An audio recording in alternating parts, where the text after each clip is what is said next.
We all know that Games Workshop loves to steal our hard-earned cash, but I don't think there's any better example of this than these, the movement trays for the old world. I mean, they're £27 for just plastic that hasn't even been sculpted.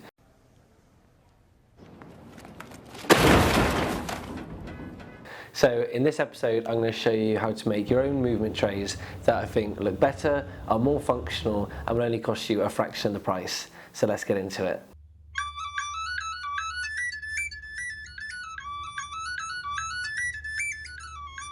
For this project, you'll need some balsa wood, a ruler and pencil, some glue, sandpaper, and something to cut with. You also need some card. I'm using Daler & Rowney's mount board, but you could also use plastic card heads, anything nice and thick. You'll also need some small magnets and some magnet sheets with one sticky adhesive side. You'll also need the models that you're making these movement trays for to help you measure, as well as your normal army basing bits to help decorate. Now, you may be thinking this seems like quite a lot of stuff, but a lot of it is probably things you already have lying around.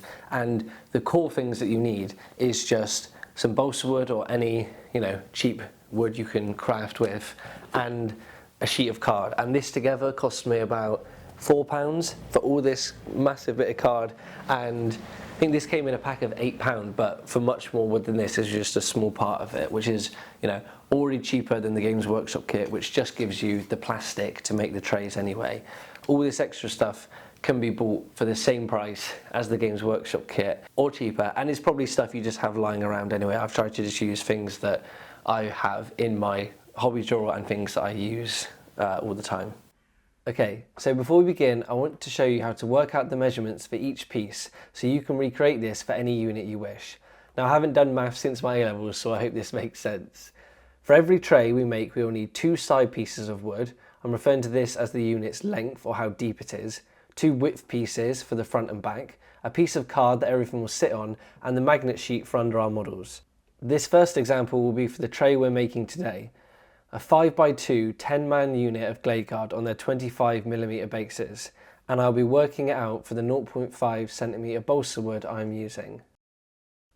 We start with the unit's length, which is 5 centimeters, 2 times 25mm, and we add on 2 times the wood size, which is 2 times 0.5 centimeters, which is 1 centimeter, giving us a length of 6 centimeters for the wood.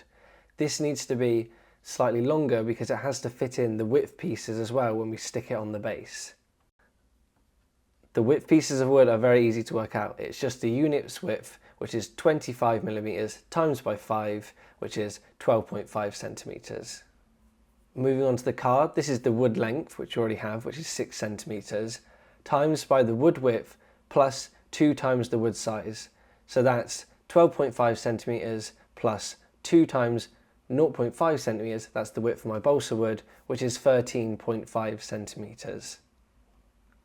The reason we keep adding on that 2 times the wood size is to make sure there's enough room around our models on the card to add on the wood.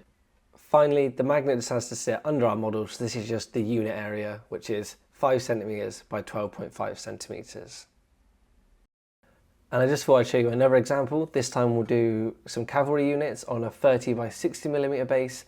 I'm going to assume they're in a 8 long but 1 deep formation, and we're going to be using 1 centimeter balsa wood. So the unit length here will be 6 centimeters, and we'll plus on 2 times the wood size, which is 2 times 1 centimeter, so that's 8 centimeters. The unit width will then be 30 millimeters times by 8, which is 24 centimeters.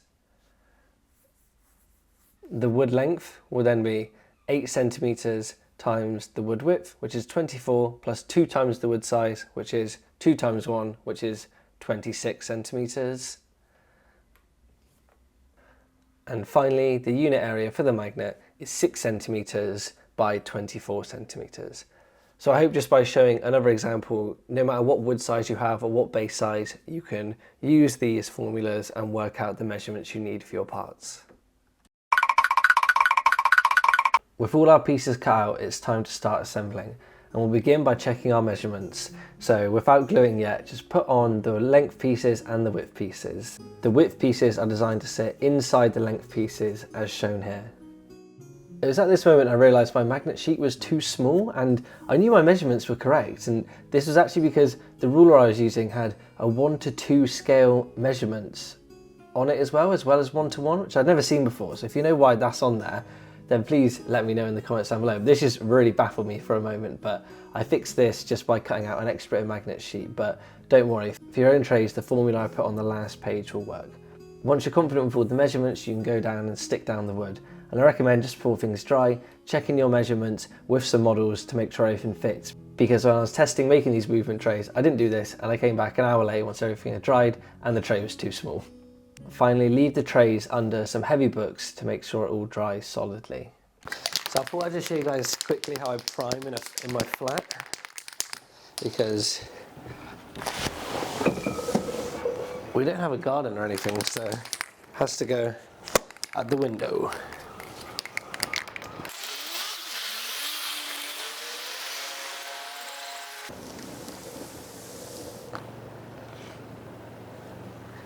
Sometimes I've gone down to the street to do it, but I always think it seems a bit sketchy that I'm hidden behind cars in the road with a rattle can, and people probably come out and think I'm spray painting their cars or something, but then just find out that I'm spray painting my toy soldiers, and I don't really know which one seems worse. So from here, the rest is really up to you and what suits your army, but I'm going to show you how I do my bases for my wood elves in case you want to do a woodland forest scene as well.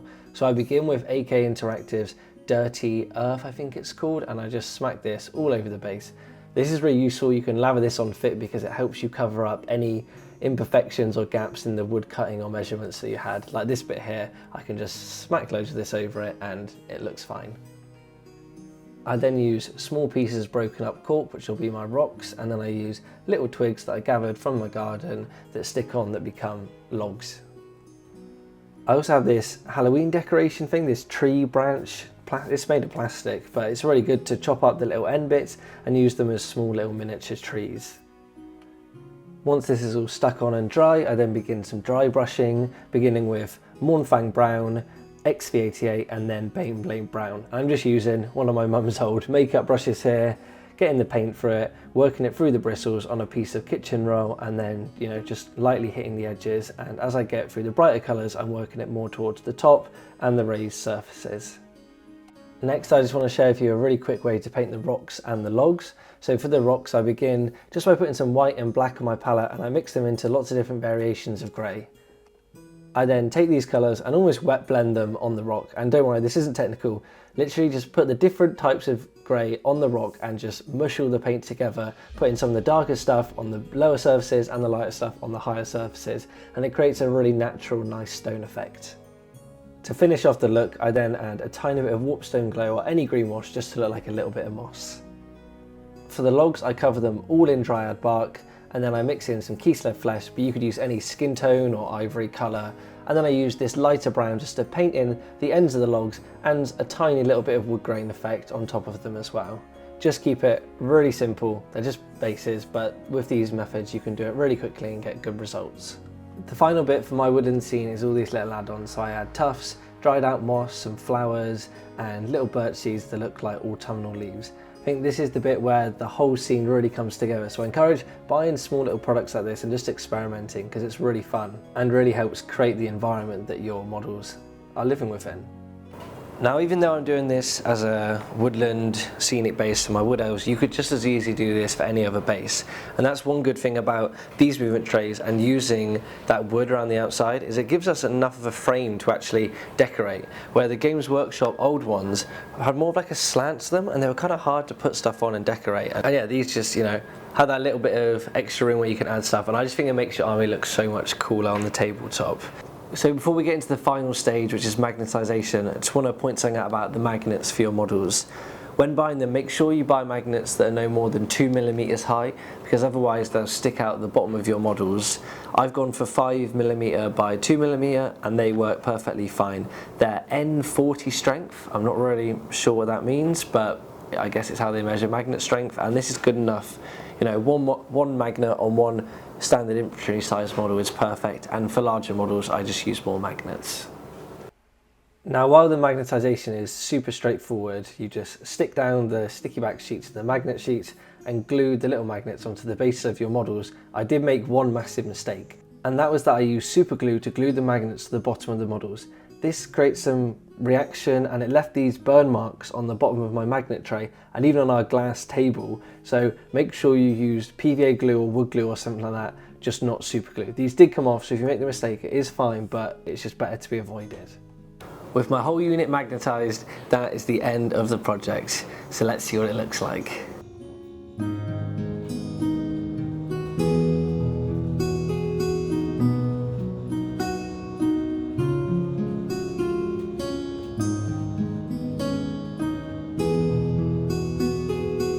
Thank you for watching to the end of the video. I'm so happy with how these movement trays turned out. It just looks, when the models are in there now, they just look complete and they just look like how I imagine the army is going to look in my head. So I'm so happy with them and I can't wait to make more for the rest of my, my army as I paint the models up. If you want to see more of my wood elves, then check out my tutorial on how I paint my Glade Guard and subscribe to the channel, because going forwards I'm going to be doing more videos on how to paint different units of my wood elves army.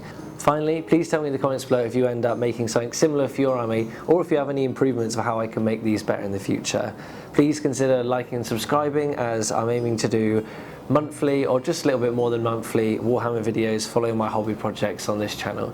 Thank you so much for watching and I'll see you next time.